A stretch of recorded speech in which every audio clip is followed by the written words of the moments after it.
dia, meu nome é Karen, eu sou estudante de odontologia da UNB e esse é o meu projeto de iniciação científica que fala sobre a caracterização fenotípica de uma família com polipose adenomatosa familiar, ou FAP.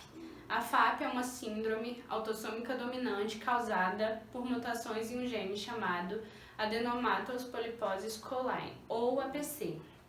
Essa síndrome ela é caracterizada pela presença de centenas a milhares de pólipos no intestino, os quais possuem 100% de risco de transformação maligna em câncer coloretal. Além dessas manifestações intestinais, esses pacientes apresentam manifestações extraintestinais. Dentre essas, nós temos as anomalias dento-ósseas, que são compostas por odontomas, osteomas, supranumerários, dentes retidos, entre outros. Alguns estudos já mostraram que essas anomalias dento-ósseas estão presentes nesses pacientes antes mesmo do desenvolvimento dos pólipos intestinais, antes do câncer coloretal. Ou seja, é possível que haja um diagnóstico precoce desses pacientes e esse diagnóstico pode ser feito por um cirurgião dentista, usando um exame de rotina, uma radiografia panorâmica da face e aplicando um método de diagnóstico chamado Dental Panoramic Radiographic Score, ou DPRS. Então, o objetivo do meu estudo foi a caracterização fenotípica de uma família portadora dessa síndrome. O estudo foi composto por 15 pacientes que foram divididos em grupo A, 5 pacientes afetados, e grupo B, 9 familiares sem diagnóstico. Esses pacientes foram atendidos na clínica odontológica do HB e passaram pelas mesmas etapas do estudo, que foi a consulta inicial com a assinatura do termo de consentimento livre esclarecido, anamnese, exame físico e exames radiográficos. As informações da anamnese foram confirmadas em prontuário médico e foram usadas para a elaboração de um heredograma.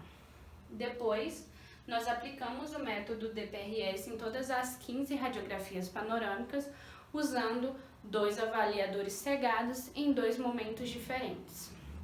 O DPRS é um método de diagnóstico que ele atribui a cada anomalia dento-óssea um score, os quais serão somados e no final eu vou ter 4 possibilidades de desfecho.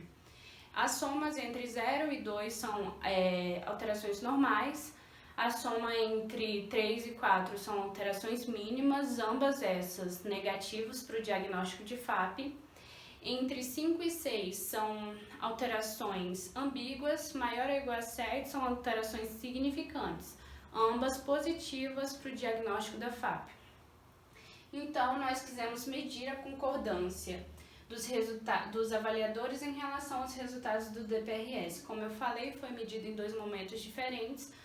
Um em dezembro, porque nós quisemos medir a concordância de um avaliador com outro, o que foi chamado de avaliação interavaliadores. E uma outra aplicação em janeiro, a fim de medir a concordância dos avaliadores consigo mesmo, o que chamamos de avaliação intraavaliadores. Para medir essa concordância, nós usamos o coeficiente de correlação intraclasse, ICC. Por fim, nós quisemos medir a confiabilidade do método para os parâmetros de especificidade, sensibilidade, acurácia, entre outros. Então, como resultado, nós obtivemos a confirmação do modo de herança autossômico dominante da síndrome. Aqui estão todas as radiografias dos 5 pacientes afetados, mostrando um osteoma aqui na mandíbula do paciente 2.9, e escleroses difusas, entre outras anomalias. Na tabela 1, nós tivemos que o DPRS deu anomalias significantes para todo o grupo A, grupo de pacientes afetados, e nós tivemos no grupo B apenas um paciente que teve um resultado de DPRS com anomalias mínimas. Todo o resto tiveram anomalias normais, ambos negativos para FAP. Na tabela 1, eu coloquei a frequência das anomalias dento-ósseas no grupo A e no grupo B. teve uma maior frequência de anomalias no grupo A, que foi de osteomas, ilhas de condensação e escleroses difusas associadas ou não às raízes dentárias. No grupo B, apenas um paciente apresentou essa anomalia dentoóssea, que foi uma esclerose difusa não associada às raízes dentárias. Em relação ao resultado da análise de concordância entre os avaliadores, nós temos essa tabela 2, que mostra que nós tivemos uma concordância pobre interavaliadores em relação ao grupo A e tivemos uma concordância excelente interavaliadores em relação ao grupo B de 96%. Eles concordaram entre si em 96% das vezes em relação ao grupo B e em 38% das vezes em relação ao grupo A. Tivemos uma concordância excelente dos avaliadores consigo mesmo, tanto em relação ao grupo A de afetados e em relação ao grupo B de pacientes sem diagnóstico. Os resultados da consistência desses resultados foi excelente em ambos os grupos, tanto no grupo A quanto no grupo B.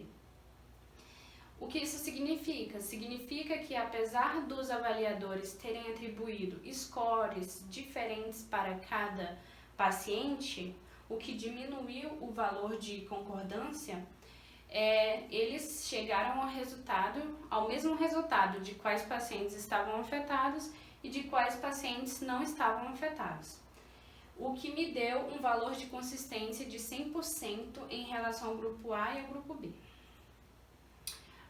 O resultado quanto à confiabilidade do método DPRS está na tabela 3, que mostra que quando eu parto do princípio diagnóstico positivo para pacientes que apresentaram DPRS maior ou igual a 7, maior ou igual a 5, eu tenho excelentes resultados de especificidade, sensibilidade, taxa de falso positivo e negativa, acurácia preditiva positiva e negativa e precisão. Mas quando eu tomo como positivo para o diagnóstico da FAP resultados de DPRS maior ou igual a 3, eu tenho uma queda na minha especificidade, na minha acurácia preditiva positiva e na minha precisão. Inclusive, eu tenho um aumento da taxa de falso positivo. Então, com isso, o estudo concluiu que houve uma maior frequência de anomalias dentoósseas nos pacientes afetados, grupo A, em relação aos pacientes sem diagnóstico, grupo B. E as anomalias mais frequentes nesse estudo foram as ilhas de condensação óssea e as escleroses difusas. Aqui no QR Code eu deixo todas as minhas referências usadas para a elaboração desse trabalho. Obrigada!